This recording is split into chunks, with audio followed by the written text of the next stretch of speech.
Alright, now we'd like to talk to you about how to remove a shirt and to put another shirt back on.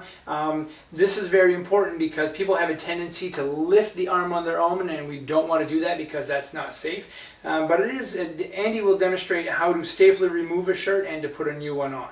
So Andy, let's go ahead and pull the neck part of your shirt off, and you're going to take that off the top first. This is a great time to use a larger shirt, or a button-up shirt can make it a lot easier. You slide the shirt around the arm.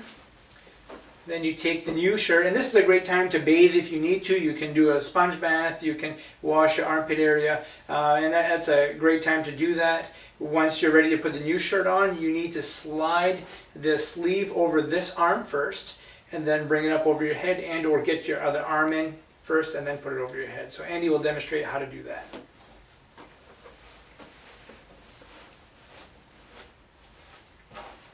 We slide that sleeve all the way up till he's able to pull the shirt all the way up to his shoulder, as high as he can.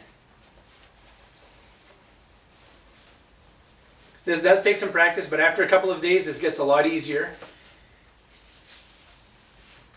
And then he's going to pull it down.